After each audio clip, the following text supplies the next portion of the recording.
जय राम जी की। श्री वाल्मीकि रामायण युद्ध कांड 44वां सर्ग। इंद्रजीत के बाणों से श्री राम और लक्ष्मण का अचेत होना, जिससे वानरों में शोक व्याप्त हो जाना। जय राम जी की। तदंतर अत्यंत बलशाली प्रतापी राजकुमार श्री राम ने इंद्रजीत का पता लगाने के लिए 10 वानर युद्धपतियों की आज्ञा दी। उनमें 2 तो सुषेण के पुत्र थे और शेष 8 वानर राज नील, बाली पुत्र अंगद, वेगशाली वानर सरभ, द्विविद, हनुमान, महाबली सानुप्रस्थ, ऋषभ तथा ऋषभ स्कंद थे। शत्रुओं को संताप देने वाले इन 10 को उसका अनुसंधान करने की आज्ञा दी गई। तब वे सभी वानर भयंकर वृक्ष उठाकर 10 दिशाओं में खोजते हुए बड़े हर्ष के साथ आकाश मार्ग से चले। किंतु अस्त्रों के ज्ञाता रावण कुमार इंद्रजीत ने अत्यंत वेगशाली बाणों की वर्षा करके अपने उत्तम अस्त्रों द्वारा उन वेगवान वानरों के वेग को रोक दिया। बाणों से छत बिछत हो जाने पर भी वे भयानक वेगशाली वानर अंधकार में मेघों से ढके हुए सूर्य की भांति इंद्रजीत को न देख सके। तत्पश्चात युद्ध विजयी रावण पुत्र इंद्रजीत फिर श्री राम और लक्ष्मण पर ही उनके संपूर्ण अंगों को विदीर्ण करने वाले बाणों की बारंबार वर्षा करने लगा। कुपित हुए इंद्रजीत ने उन दोनों वीर श्री राम और लक्ष्मण को बाण रूपधारी सर्पों द्वारा इस तरह बींधा कि उनके शरीर में थोड़ा सा भी ऐसा स्थान नहीं रह गया जहां बाण न लगा हो। उन दोनों के अंगों में जो घाव हो गए थे, उनके मार्ग से बहुत रक्त बहने लगा। उस समय वे दोनों भाई खिले हुए 2 पलाश वृक्षों के समान प्रकाशित हो रहे थे। इसी समय जिसके नेत्र प्रांत कुछ लाल थे और शरीर खान से काट कर निकाले गए कोयलों के ढेर की भांति काला था, वह रावण कुमार इंद्रजीत अंतर्ध्यान अवस्था में उन दोनों भाइयों से बोला, युद्ध के समय अलक्ष्य हो जाने पर तो मुझे देवराज इंद्र भी नहीं देख सकते, फिर तुम दोनों की क्या बिसात है। मैंने तुम दोनों रघुवंशियों को कंक पत्र युक्त बाण के जाल में फंसा लिया है। अब रोष से भरकर मैं अभी तुम दोनों को यमलोक भेज देता हूँ।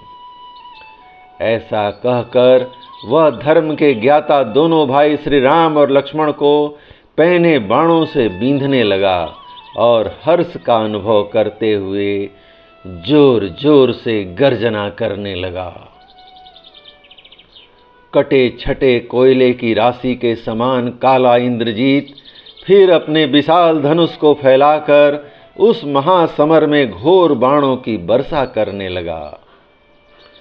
मर्म स्थल को जानने वाला वह वीर श्री राम और लक्ष्मण के मर्म स्थलों में अपने पहने बाणों को डुबोता हुआ बारंबार गर्जना करने लगा।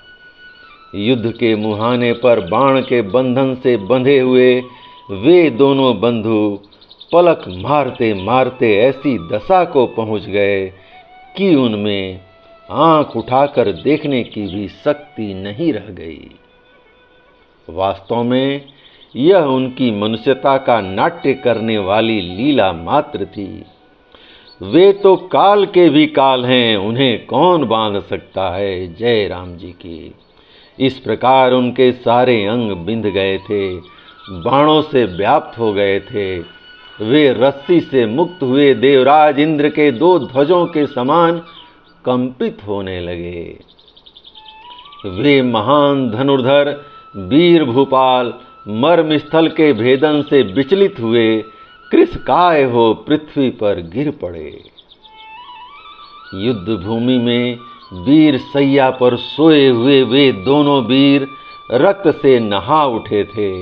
उनके सारे अंगों में बाण रूपधारी नाग लिपटे हुए थे तथा वे अत्यंत पीड़ित एवं व्यथित हो रहे थे। उनके शरीर में एक अंगुल भी जगह ऐसी नहीं थी जो बाणों से बिंधी न गई हो तथा हाथों के अग्रभाग तक कोई भी अंग ऐसा नहीं था जो बाणों से विदीर्ण अथवा क्षुब्ध न हुआ हो। जैसे झरने जल गिराते रहते हैं उसी प्रकार वे दोनों भाई इच्छा अनुसार रूप धारण करने वाले उस क्रूर राक्षस के बाणों से घायल हो तीव्र वेग से रक्त की धारा बहा रहे थे। जिसने पूर्व काल में इंद्र को परास्त किया था उस इंद्रजीत के क्रोध पूर्वक चलाए हुए बाणों द्वारा मर्म स्थल में आहत होने के कारण पहले श्री राम ही धराशायी हुए। इंद्रजीत ने उन्हें सोने के पंख, स्वच्छ अग्रभाग और धूल के समान गति वाले अर्थात धूल की भांति छिद्र रहित स्थान में भी प्रवेश करने वाले शीघ्रगामी नराच, अर्धनराच, भल, अंजालिक, वत्सदंत, सिंहदंत और छूर जाति के बाणों द्वारा घायल कर दिया। जिसकी प्रत्यंचा चढ़ी हुई थी किंतु मुट्ठी का बंधन ढीला पड़ गया था, जो दोनों पार्श्व भाग और मध्य भाग तीनों स्थानों में झुका हुआ तथा सुवर्ण से भूषित था। उस धनुष को त्याग कर भगवान श्री राम वीर सैया पर सोए हुए थे। फेंका हुआ बाण जितनी दूरी पर गिरता है अपने से उतनी ही दूरी पर धरती पर पड़े हुए पुरुष प्रवर श्री राम को देखकर लक्ष्मण वहां अपने जीवन से निराश हो गए।